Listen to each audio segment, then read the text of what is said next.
Hmm. Om Swastiastu, Pak. Om Swastiastu. Selamat pagi, Bapak. Selamat pagi. Terima kasih Pak atas waktunya pada pagi hari ini. Saya saat ini akan melakukan wawancara terhadap Bapak mengenai pengalaman dan review Bapak dalam mengambil keputusan di sekolah ini, tentunya Pak, dengan menangani beberapa permasalahan. Jadi terima kasih sekali lagi atas waktunya. Sebelumnya Pak, kami di CGP Angkatan 7 Karangasem, pengambilan keputusan itu ada dua paradigma. Yang pertama ada bujukan moral, di mana pada saat mengambil keputusan itu ada sesuatu yang bertentangan antara sesuatu yang salah dan melanggar hukum dengan sesuatu yang sudah dianggap benar. Nah, yang kedua itu dilema etika, Pak, ada pertentangan dua nilai kebajikan yang sama-sama benar, Pak ya. Jadi antara seperti berada di persimpangan jalan, Pak. Jika kita ke kiri juga hal yang benar dan ke kanan juga hal benar. Jadi pada saat mengambil keputusan itu masih ada sesuatu yang bimbang atau ragu, Pak. Nih. Kemudian pengambilan keputusan itu berdasarkan situasi sekolah dan dapat bermanfaat untuk siswa. Seperti itu, Pak.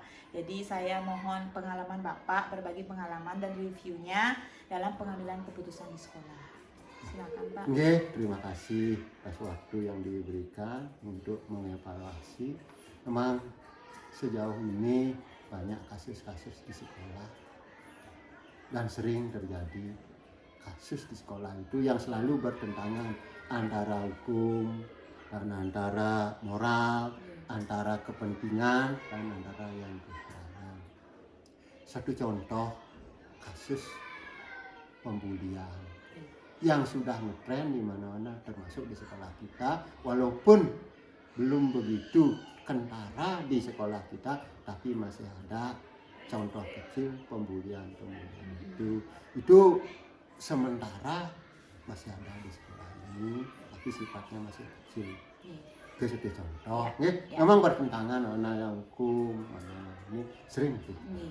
Ya, berarti Pak, kasus yang Bapak tangani itu adalah kasus yang termasuk bujukan moral, Pak ya. Iya. Jadi pembulian di mana yang satunya itu sudah tidak boleh dilakukan terhadap siswa, dan yang untuk rasa kasihan ya Pak terhadap siswa yang memang itu dibully seperti itu. Jadi masuk ke bujukan moral. Nah, Pak, jadi dalam mengambil keputusan itu Pak, bagaimana Bapak menjalankan pengambilan keputusan itu? Jadi komunikasi yang Bapak lakukan itu seperti apa, Pak? Biasanya kita cari dulu akar permasalahan dari pembulian itu. Lah, pertama kita panggil dulu wali kelas. Lah, wali kelas belum juga bisa menangani permasalahan itu, kita remukan bersama. Nah, dalam peremukan bersama tentu mencari solusi-solusi, artinya kita mencari akar permasalahan itu dan menyelesaikan bersama-sama tanpa merugikan salah satu, apakah yang dibully ataukah yang melakukan pembulian, karena minimal kita akar permasalahan pembulian itu yang kita cari yang pertama. Ya, berarti Bapak mengidentifikasi akar permasalahan terlebih dahulu Pak ya, dengan memanggil pelaku pembulian dan juga yang dibully temannya. Baik Pak, jadi langkah-langkah dan prosedur yang seperti apa Pak yang bisa Bapak lakukan selama ini, mungkin dengan siapa yang terlibat, seperti itu Pak? Biasanya langkah-langkah yang pertama itu kita memanggil orang tersebut, pertama yang dibully. Kemudian dari data-data yang dibully itu kita panggil yang pembulinya. Nah, terus kita cari dulu informasi sehingga mana yang benar dan mana yang salah ditindaklanjuti dengan memanggil wali kelasnya. Setelah menemukan ketiga orang-orang itu, kita hadapkan bersama, kita selesaikan bersama. Pasti dalam penyelesaiannya itu dibantu oleh teman-teman guru, karena dalam hal ini belum ada guru BP yang bisa menangani masalah itu. Kita remuk bersama ketika melakukan kita kejadian itu kita panggil guru bersama. Itu. Baik Pak, jadi dengan melibatkan orang-orang terdekat ya Pak ya, Ya. wali kelas terlebih dahulu, kemudian teman-temannya dan juga warga di sekolah. Apakah Bapak pernah melakukan komunikasi dengan warga di orang tuanya atau masyarakat lain Pak?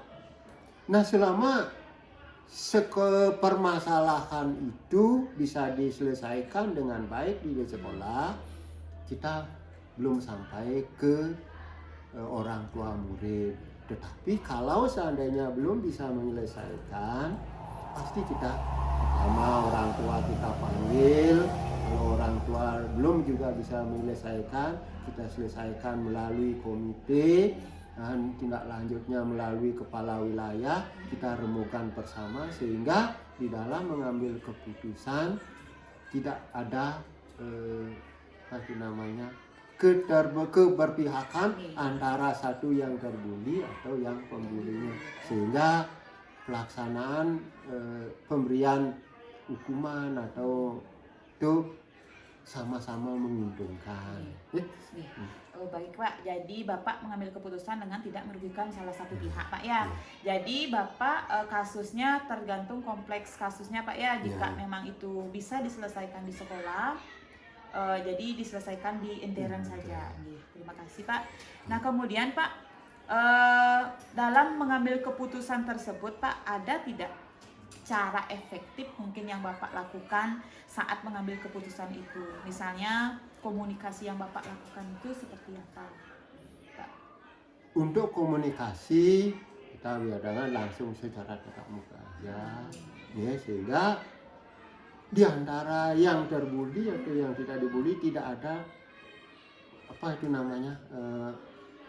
penutupan masalah, sehingga terbukalah ya, semua masalah itu tidak ada sengaja menutupi, sehingga dari semua yang membantu memecahkan masalah itu saling menerima apa adanya.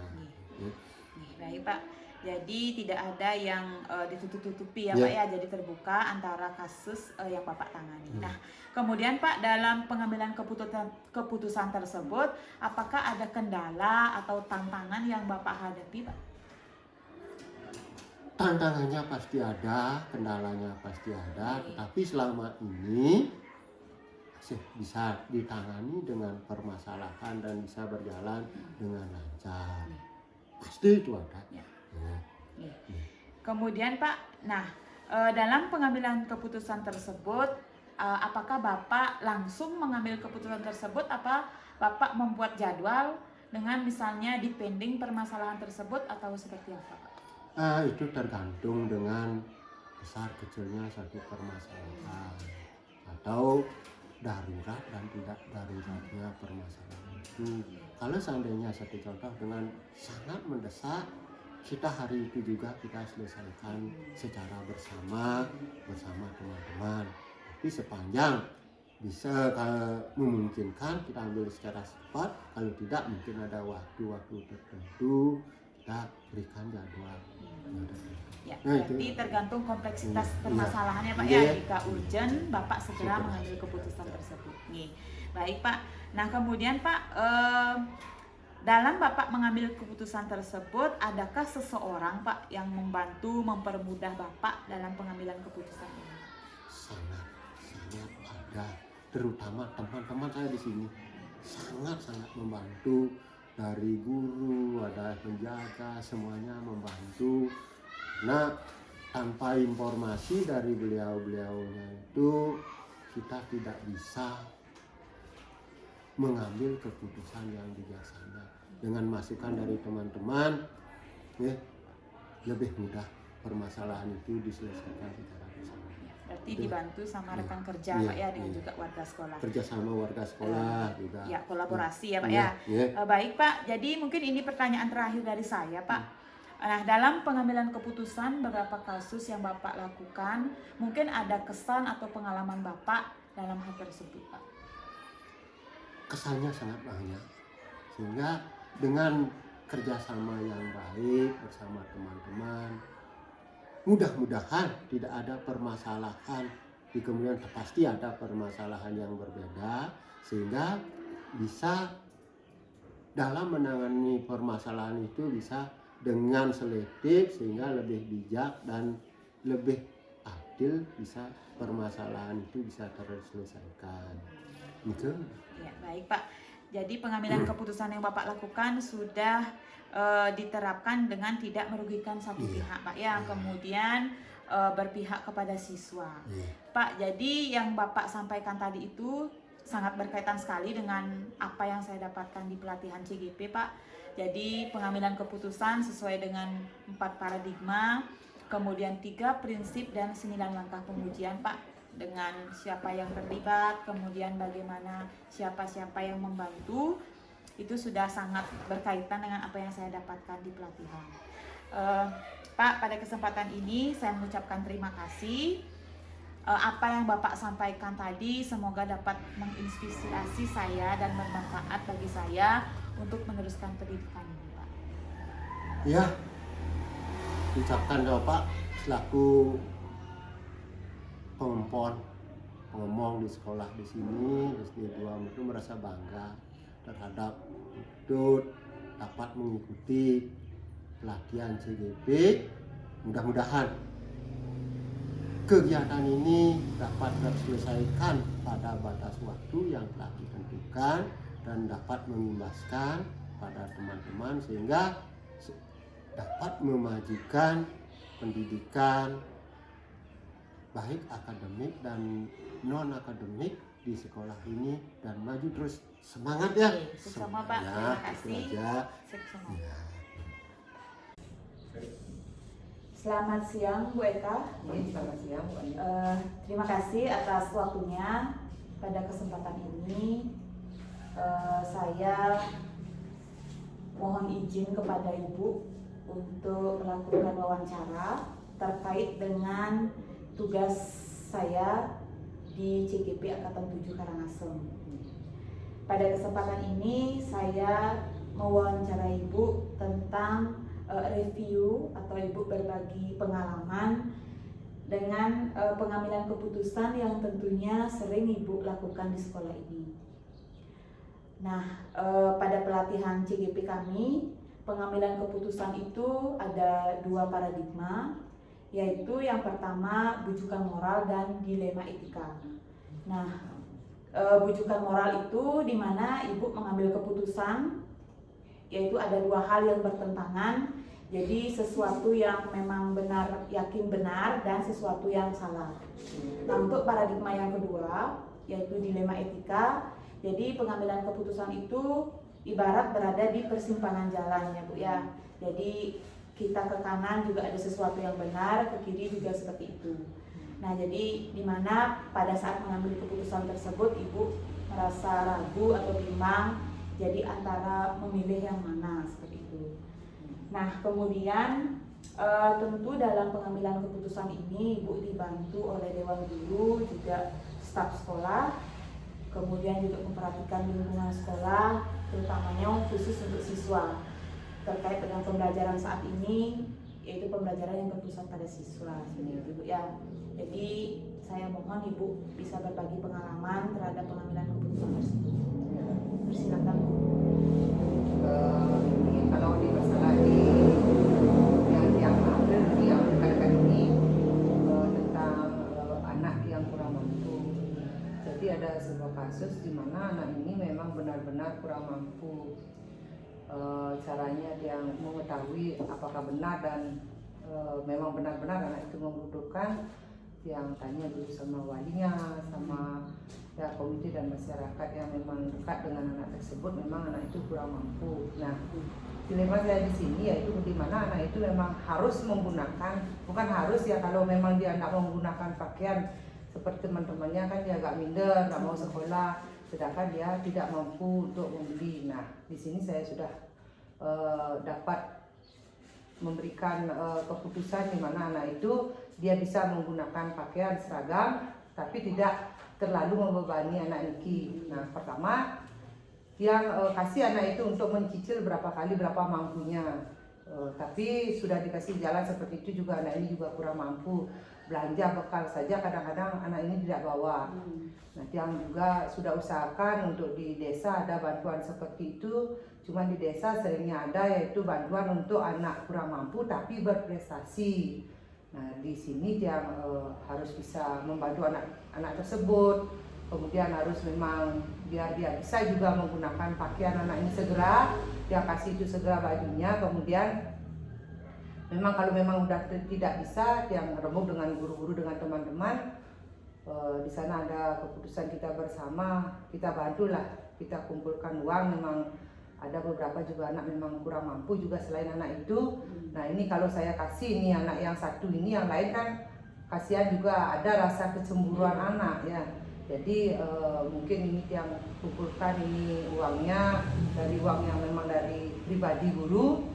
Kita bantu anak ini semampunya, baik itu bukan seragam sekolah saja. Kadang-kadang anak itu bawa buku hanya kertas lembaran, yang tanya di mana dapat, minta sama temennya. Nah, nanti ada uang yang seperti itu, mungkin berupa alat tulis dan sebagainya, dia kasih sama yang memang membutuhkan. Nah, untuk anak yang lain, memang ada yang beberapa juga tidak mampu, diusahakanlah untuk pengusulan beasiswanya, diusahakan dari sekolah. Kalau memang tidak mampu, memang benar-benar tidak mampu, kami dari guru-guru ikut membantu anak tersebut.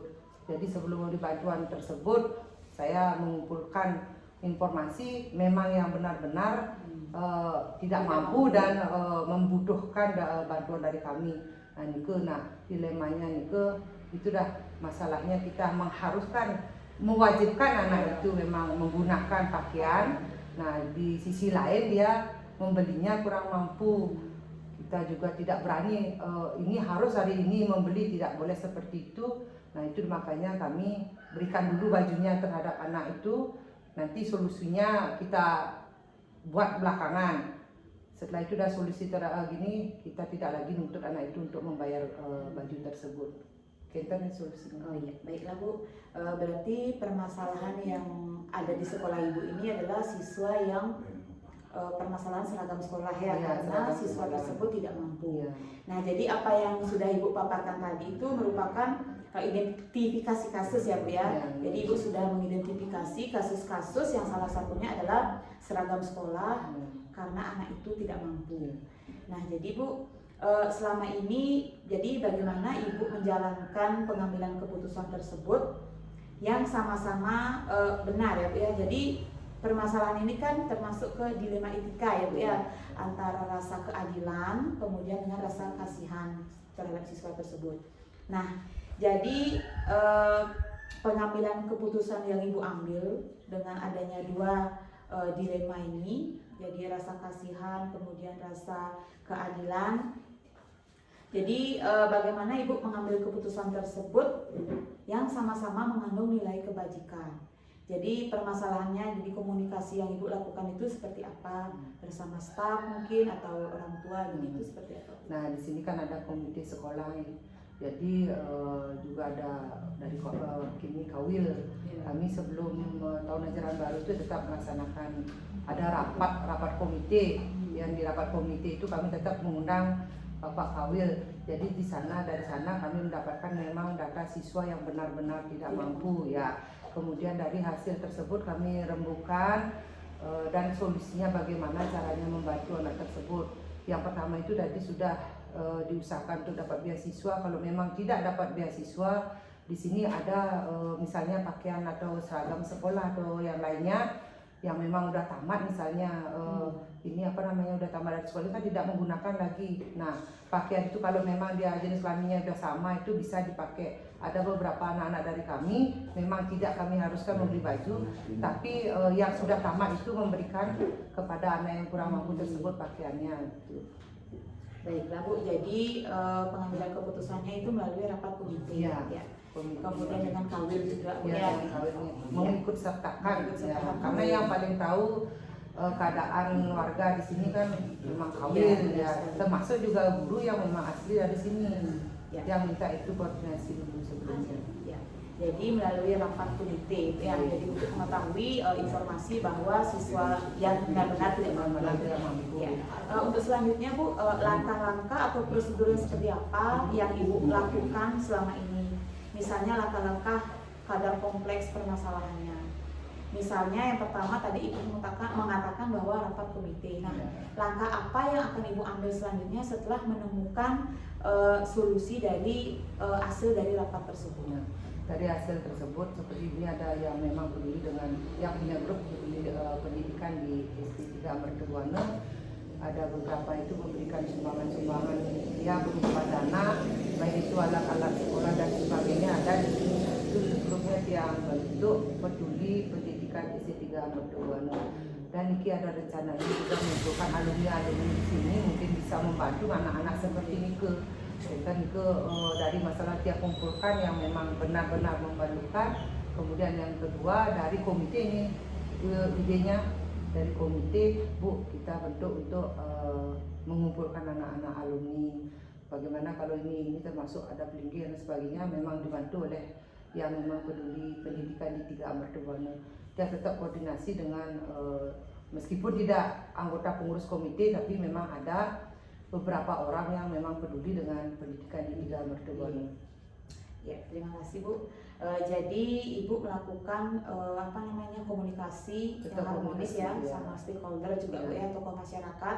Mungkin ini sudah termasuk dalam hal-hal yang selama ini Ibu anggap efektif dalam pengambilan keputusan. Jadi Ibu tidak hanya dengan rekan kerja, tapi Ibu melakukan pengambilan keputusan ini dengan komite, kemudian kawil, juga stakeholder yang lainnya.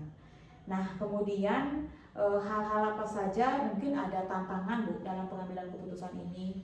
Misalnya tantangan yang Ibu hadapi dalam pengambilan keputusan ini seperti apa Bu?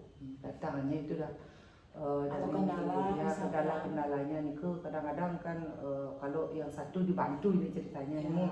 Ini kok saya nggak dibantu juga memang kurang mampu, kadang-kadang itulah kecemburuan dan seperti itu. Tapi tetap yang gini kan prioritaskan dulu yang memang benar-benar kurang mampu. Itu dilemanya saya. Kadang-kadang ada istilah ngoboye gitulah ya. Ini apa bisa jalan atau bagaimana. Nah, kita tetap jangan berusaha harus melakukan yang memang harus benar-benar sukses lah ya. Dari bawah sedikit demi sedikit menyadarkan masyarakat warga di sini.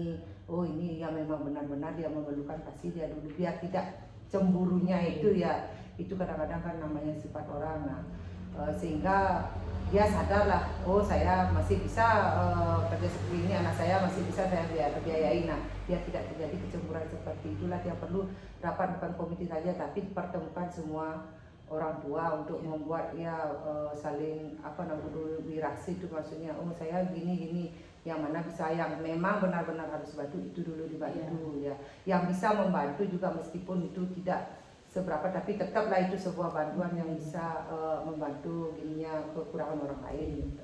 Berarti semua orang tua siswa ya semua orang tua siswa ya tiap tahun itu ya betul. Nah Bu, apakah Ibu memiliki sebuah jadwal tertentu misalnya dalam penyelesaian kasus ini? Misalnya apakah Ibu secara langsung memutuskan apakah Ibu memerlukan waktu dan mencarikan jadwal yang lainnya? Misalnya permasalahan itu atau urgent atau bisa dipending atau seperti apa? Nah itu dah masalahnya, seperti misalnya masalah yang seperti itu urgent misalnya itu yang seperti pakaian itu memang harus segera. Nah tidak perlu yang nunggu jadwal biar rapat dulu, enggak. Ini memang harus diselesaikan dengan teman-teman di sini juga tiara dulu. Ini sementara anak-anak yang lain sudah membeli baju sedangkan anak ini enggak. Kemudian Lala tulis ini, tidak perlu saya nunggu jadwal. Memang kalau jadwal tiap tahun itu kan ada rapat orang tua, rapat komite paling tidak ya satu semester itu dapat pertemuan secara santai, tidak resmi sekali duduk itu enggak, tapi tiap Pak ke sekolah dulu, rembuk-rembuk dulu. Nah itu tidak pakai jadwal. Tapi kalau memang rapat komite, rapat dengan orang tua udah terjadwal tiap tahun sebelum kenaikan kelas atau siswa baru ke sekolah ini baru kelas 1 itu. Sebelum PPDB itu ada bahwa di sekolah ini kegiatan harus dirembukan dengan orang tua. Jadi ada yang memang terjadwal, ada yang memang sifatnya urgent itu memang harus segera ditangani. Ya. Berarti kalau masalahnya urgent berarti Ibu tidak menunggu jadwal ya, langsung menyelesaikan, kemudian melakukan koordinasi itu secara dengan dia segera dengan teman-teman. Ini ada masalah seperti ini. Nah ini kalau dia tidak masuk juga nanti kan kasihan belum punya ini baju. Nah Kemudian ada yang memang kelas 6 itu memang punya baju, tapi kan ada rok misalnya ini yang cowok, sementara yang bermasalah kan nggak bisa, kasih aja itu secepatnya lah dikasih biar anak ini mau masuk. Baiklah Bu, jadi kasus seperti ini tuh dialami semua sekolah ya Bu ya. Ada beberapa sekolah yang mengalami kasus ini yang memang sifatnya urgent dan harus segera diambil keputusan. Nah, dalam mengambil keputusan ini Bu, apakah ada seseorang atau faktor-faktor lain yang selama ini membantu Ibu dalam pengambilan keputusan tersebut? Kalau saya selalu rembuk, tapi keputusannya memang ditiang, tapi sebelumnya itu rembuk dengan teman-teman dulu. Ini seperti ini kasusnya. Nah, sebelum itu kan identifikasi masalah dulu, masalahnya gimana ya anak ini, apa memang benar-benar memang kurang mampu atau gimana, kan identifikasi dulu. Oh memang benar Bu, ini orang tuanya kerjanya juga tidak tetap atau bagaimana. Nah setelah itu baru kita ambil keputusan gimana caranya, solusinya gimana, kita bersama-sama mengeluarkan, kemudian saya dari solusi yang terbaik itu dia yang memutuskan. Baik Bu, nah kemudian untuk pengambilan keputusan permasalahan ini, pengalaman atau kesan apa yang Ibu dapatkan dari kasus Dilema Etika ini? Nah, pengalaman ini memang di mana-mana ada kasusnya seperti kasusnya itu sama. ya. Nah ini pengalaman kita dekat dengan siswa, dengan orang tua, biar tahu, biar tidak kita minta harus segera bayar tanpa kita lihat langsung anaknya, tanpa nanya-nanya. Di sana pengalaman kita baru kita lihat, yang dapat lihat ke rumahnya juga memang kurang mampu anak ini kan. Nah di sana yang ini ya, jadi jangan terlalu membuat peraturan kita harus kan ini anak-anak, kemudian tegaskan harus mencicil sekian kali, harus lunas atau gimana. Kita ya identifikasi lah masalahnya, pendekatan dulu. Setelah pendekatan itu, oh ya memang begini, kita carikan solusinya, kita lebih dekat artinya dengan siswa, dengan orang tua, itu pengalamannya. Jadi kedekatan itu memang luar biasa. Kalau kita mengambil keputusan ya paling tidaklah tahu penyebabnya dulu. Nah itu baru kita selesaikan bersama. Di sana rasa kekeluargaan kita di sekolah ini semakin bagus jadinya, dengan masyarakat, dengan gurunya, dengan saya sendiri, komite dan warga di sini itu jadi lebih erat. Itulah pengalamannya selama ini. Jadi misalnya ada masalah apa di sekolah, mari kita gotong-royong, ini orang tua mau membantu meskipun dengan tenaga kan gitu. Kita tidak bisa dengan dana aja, dengan tenaga masyarakat pun kita sangat memerlukan itu. Jadi ya hubungan antara warga dengan guru itu bagus ya, warga sekolah itu bagus. Baiklah Bu, terima kasih. Jadi permasalahan dilema etika yang Ibu sampaikan, jadi Ibu sudah mengambil keputusan yang sesuai dengan prinsip kami di CGP, yaitu Ibu melakukan pengambilan keputusan dengan tidak merugikan satu pihak, kemudian dapat bermanfaat bagi siswa ya. Jadi Bu, untuk kedepannya semoga Ibu selalu bisa berbagi pengalaman dengan saya. Jadi pengambilan keputusan yang sesuai dengan 4 paradigma, kemudian 3 prinsip dan 9 langkah dalam pengambilan keputusan sesuai dengan materi apa yang kami dapatkan di CGP ini. Jadi sekali lagi Bu, terima kasih atas waktunya. Semoga pengalaman yang Ibu berikan bisa menginspirasi saya untuk kedepannya dan melanjutkan pelatihan ini. Kami akhiri Bu, selamat siang, terima kasih. Baik, selamat pagi Pak. Selamat pagi, Om Swastiastu. Terima kasih Bapak atas izinnya pada saat ini kepada saya untuk melakukan wawancara kepada Bapak terkait dengan tugas saya di CGP Angkatan 7 Kabupaten Karangasem. Terima kasih sekali lagi Pak Nge. Baiklah Pak, wawancara yang akan saya lakukan hari ini yaitu terkait tentang pengambilan keputusan yang barang tentu sudah sering Bapak lakukan di sekolah ini. Nah, jadi dalam pelatihan kami di CGP, pengambilan keputusan itu berdasarkan 2 paradigma Pak. Yang pertama ada bujukan moral, di mana pengambilan keputusan itu bergantung pada 2 situasi, antara sesuatu yang memang benar salah dan sesuatu yang sudah yakin benar. Nih, untuk paradigma yang kedua itu adalah dilema etika, di mana dalam pengambilan keputusan tersebut ada 2 hal nilai kebajikan yang bertentangan. Jadi ibarat berada di persimpangan jalan Pak Iya. Jadi belok ke kanan itu juga sesuatu yang benar, juga di sebelah kiri ada sesuatu yang benar. Jadi memang harus benar-benar diyakini untuk Iya. mengambil keputusan tersebut. Nah, barang tentu juga dalam Bapak mengambil keputusan di sekolah, pastinya memperhatikan lingkungan sekolah dan juga kondisi siswa. Seperti itu Pak ya. Jadi saya mohon hari ini untuk pengalaman Bapak, review pada saat pengambilan keputusan yang sudah Bapak lakukan. Nah, sekarang saya ingin tahu suatu permasalahan yang Bapak ambil di sekolah ini, pada saat mengidentifikasi kasus tersebut, apakah itu termasuk kebujukan moral atau dilema etika? Silakan Pak. Oh ya, terima kasih Bu. Jadi pertama-tama selamat untuk Ibu sudah bisa lanjut di CGP Angkatan ke-7 Kabupaten Karangasem. Mudah-mudahan nanti lancar di perjalanan berikutnya. Dan terima kasih untuk saya diberikan kepercayaan untuk memberikan beberapa pandangan tentang apa yang menjadi tugas Ibu untuk melanjutkan perjalanan Ibu sebagai CGP. Jadi yang pertama di SD 1 Negeri Dudo Utara Kecamatan Telat Kabupaten Karangasem sih sebenarnya banyak masalah Bu. Jadi banyak masalah. Jadi Ibu tadi menyampaikan ada 2 paradigma. Mungkin salah satunya saya akan ambil. Jadi di paradigma dilema etika tentang keadilan dan rasa kasihan. Berarti permasalahan yang Bapak tangani mungkin sudah terjadi ya. Ya. Salah satunya adalah dilema Dilema etika ya etika, Pak ya. ya, Jadi betul. rasa kebajikan yang bertentangan itu adalah rasa keadilan, Keadilan dan rasa kasihan. rasa kasihan. Bisa disebutkan Pak permasalahannya seperti apa? Baik, jadi permasalahannya seperti ini. Jadi ada kasus anak-anak kelas 1 di tahun pelajaran 2022-2023.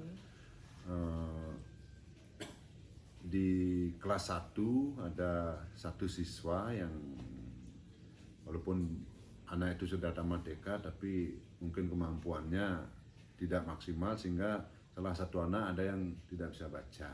Belum bisa baca. Ya, belum bisa baca. Sudah ada usaha juga dari guru kelas itu sendiri, masih juga 3 bulan berjalan belum bisa membaca, baru mengenal huruf saja, untuk mengeja juga belum bisa, sehingga itu yang menjadi anak enggan untuk datang ke sekolah. Enggan untuk datang ke sekolah. Jadi di sana kan kita inginnya memberikan keadilan kepada seluruh siswa karena pemerintah menganjurkan itu wajar 9 tahun, apalagi baru kelas 1 itu langsung untuk memberikan suatu keadilan dengan rasa kasihan. Saya selaku kepala sekolah mengajak guru kelas 1 untuk berkunjung ke rumahnya sehingga kita tahu apa sih yang terjadi, anak itu tidak masuk. Jadi orang tua menyampaikan bahwa karena anaknya tidak bisa baca, dia malu karena anaknya tidak bisa baca. Itu yang pertama. Itu kasus yang berjalan dan penyelesaiannya juga sudah bisa dilakukan dan dilalui. Jadi dilema etika, keadilan dan rasa kasihan itu. Ya. Wah, bagus sekali ya Pak ya dalam mengambil keputusan. Jadi berdasarkan nilai kebajikan yang bertentangan tersebut Pak, jadi Bapak sudah melakukan identifikasi mulai dari menanyakan ke wali siswa, kemudian kunjungan ke rumah seperti itu Pak ya. Nah kemudian Pak, selama ini bagaimana Bapak menjalankan pengambilan keputusan di sekolah Bapak, terutama untuk kasus-kasus yang paradigma dilema etika Pak. Jadi komunikasi seperti apa dengan siapa yang Bapak lakukan seperti itu Pak? Baik, terima kasih. Jadi selama ini saya melakukan identifikasi kasus tersebut. Jadi atas informasi dari guru kelas dulu kepada saya, kemudian dilanjutkan dengan kita adakan satu pertemuan di sekolah untuk menangani itu. Jadi pertama kita tetap mengidentifikasi masalah ya, mengidentifikasi masalah, dan kemudian guru kelas tidak bisa mengambil keputusan sendiri dan tetap komunikasi dengan saya juga berkomunikasi dengan guru-guru yang ada di sekolah. Oke, baik Pak. Jadi tidak hanya dengan Bapak bersama wali kelas ya, tetapi melibatkan juga Ya. rekan-rekan sekolah. Nah Pak, jadi langkah-langkah atau prosedur yang seperti apa sudah Bapak lakukan itu agar Bapak tidak hanya berdua, jadi melibatkan rekan-rekan. Ya. Apakah mungkin mengadakan rapat atau seperti apa Pak? Baik, terima kasih Bu.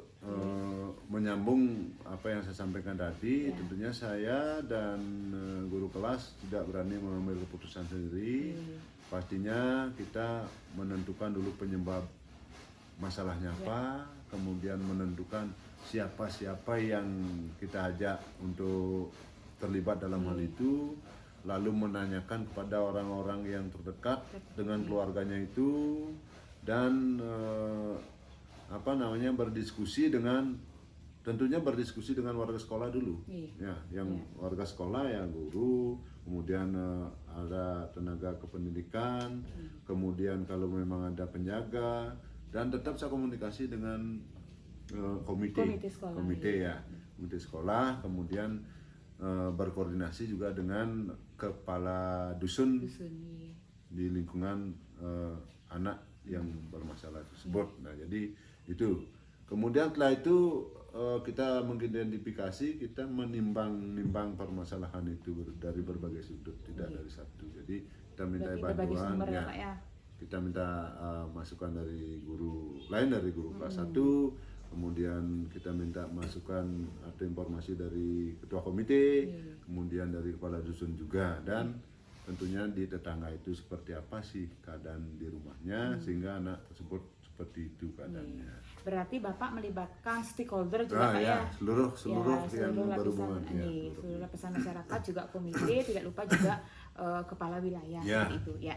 Pak, untuk dalam menangani kasus ini Pak, ada nggak hal yang efektif yang mungkin Bapak lakukan selain rapat dewan guru, juga kunjungan ke rumah, mungkin hal efektif yang bisa diusahakan seperti apa Pak? Ya, terima kasih. Jadi pertama, hal yang efektif mungkin kita pertama ya, kita memanggil orang tuanya dulu sih, orang tuanya, karena dari 24 jam kita kan 5 jam di sekolah, 19 jam ada di rumah. Jadi sebagian besar waktu dihabiskan oleh siswa bersama keluarganya di rumah. Jadi kita pertama panggil orang tuanya.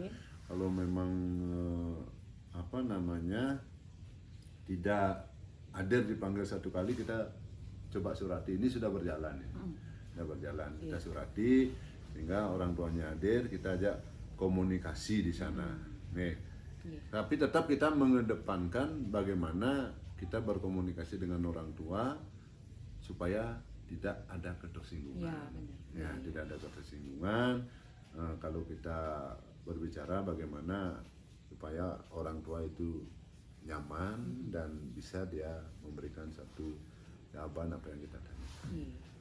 Baik Pak, jadi dengan usaha yang Bapak lakukan seperti kunjungan ke rumah, kemudian memanggil orang tua terlebih dahulu, berkoordinasi dengan wali kelas. Nah, dalam melakukan hal-hal tersebut Pak, strategi-strategi tersebut, apa kendala yang mungkin dapat atau tantangan yang Bapak hadapi Pak? Oh ya, jadi satu permasalahan pasti untuk menyelesaikan ada kendala atau tantangan, baik itu kendalanya ada yang ringan, ada yang sedang, ada yang berat. Dan dalam hal ini kita tidak menemukan permasalahan atau kendala yang kita hadapi selama perjalanan ini, dan bahkan orang tua kalau kita berkunjung menyambut baik kehadiran kita, dan kadang-kadang anaknya dimarahi di rumahnya. Contohnya, ini dah akibatnya begini, sekarang guru sampai datang ke sini, ibu atau bapak malu. Nah, itu. Memponis anaknya ya Pak ya, bersama. Dia memponis anaknya. Kita selaku guru tidak bisa memponis anak, kita menggali informasi dari orang tua itu sendiri seperti apa. Berarti Bapak sudah melakukan menggali potensi ya, menggali apa sih sebenarnya akar dari permasalahan tersebut. Nah Pak, jadi dalam penanganan kasus ini, apakah Bapak mempunyai atau menentukan jadwal khusus nih Pak untuk mengambil keputusan?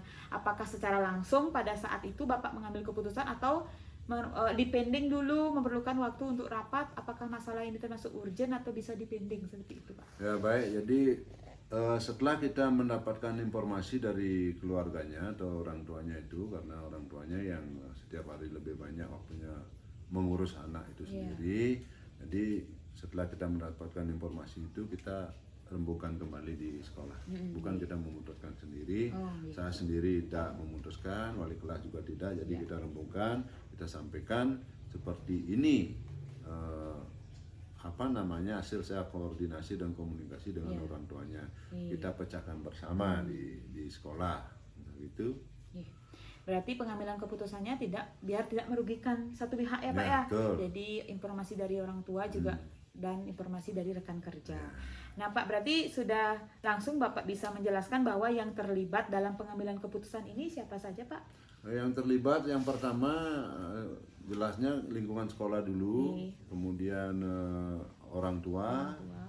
Pasti karena kita tetap berkomunikasi dengan orang tua dan jajaran komite, lebih luas lagi kepala dusun. Di sini di sekolah ini didukung oleh 4 kepala dusun.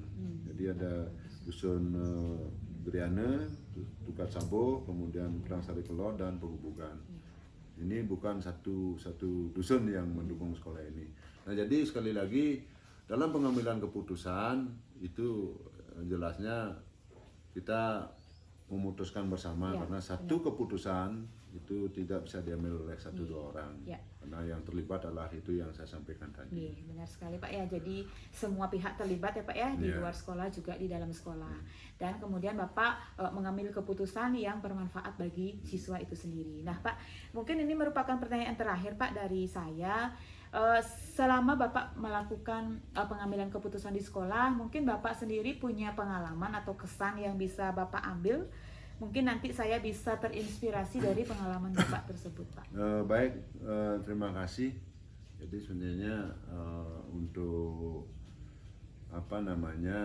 pelajaran yang dapat diambil dalam hal ini tentunya satu itu bermusyawarah, tetap bermusyawarah, tidak bisa mengambil keputusan sendiri-sendiri karena ini adalah kaitannya dengan dunia pendidikan. Jadi dunia pendidikan itu sangat luas sekali. Pertama itu adalah pendidikan di rumah, kemudian di sekolah, di masyarakat. Nah, jadi ada tiga itu. Jadi 3, yang pertama di rumah, kemudian di sekolah, kemudian di masyarakat. Lah nanti tamat di sekolah pasti anak-anak itu akan bermasyarakat. Nah, sehingga itu tetap apa yang menjadi suatu permasalahan di masing-masing sekolah atau salah satu kelas lah, wali kelas 6 misalnya ada permasalahannya, kita identifikasi dulu, kemudian kita musyawarahkan karena musyawarah untuk mencapai mufakat. Jadi tetap kita berkoordinasi dan bekerja sama dengan warga sekolah, kemudian warga masyarakat sebagai stakeholder pendukung sekolah itu sendiri. Nah, jadi itu mungkin yang bisa saya sampaikan, sehingga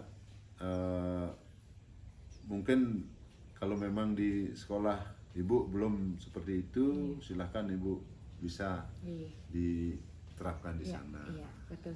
Terima kasih Pak sekali lagi, sangat luar biasa sekali. Jadi materi-materi pengalaman yang saya dapatkan pada pelatihan CGP saya temukan setelah saya melakukan wawancara terhadap Bapak. Jadi pada saat Bapak melakukan pengambilan keputusan, jadi prinsip apa yang saya dapatkan di CGP itu sudah masuk dalam pengambilan keputusan yang Bapak lakukan. Misalnya seperti menentukan nilai apa yang bertentangan, kemudian siapa yang terlibat, fakta-fakta yang relevan, dan pengujian benar salahnya. Jadi terima kasih sekali lagi Pak. Semoga dengan wawancara ini saya terinspirasi untuk melakukan pengambilan keputusan di sekolah saya sendiri. Terima kasih. Ya Bu, terima kasih kembali saya ucapkan. Jadi Ibu sudah mau ngobrol bersama saya. Jadi apa yang saya sampaikan tadi mudah-mudahan bisa untuk menunjang program-program yang Ibu akan laksanakan, dan tentunya dalam saya menyampaikan tadi banyak kata-kata yang tidak berkenan. Saya selaku manusia biasa juga banyak salah. Saya mohon maaf. Mudah-mudahan apa yang saya sampaikan bisa menjadi sedikit saja Bu, jangan banyak, sedikit saja menjadi apa namanya sampel atau dibawa ke sekolah Ibu itu aja. Sedikit, jangan banyak, sedikit saja. Ya. Jadi saya sudah menemukan ya Pak ya beberapa hal yang akan saya terapkan untuk di sekolah dan juga untuk melanjutkan pelatihan saya di CGP ini Pak.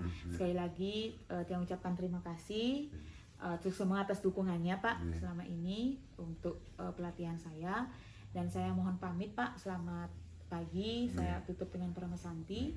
Om Santi Santi Santi Om. Terima kasih, semangat. Salam. Semangat ya.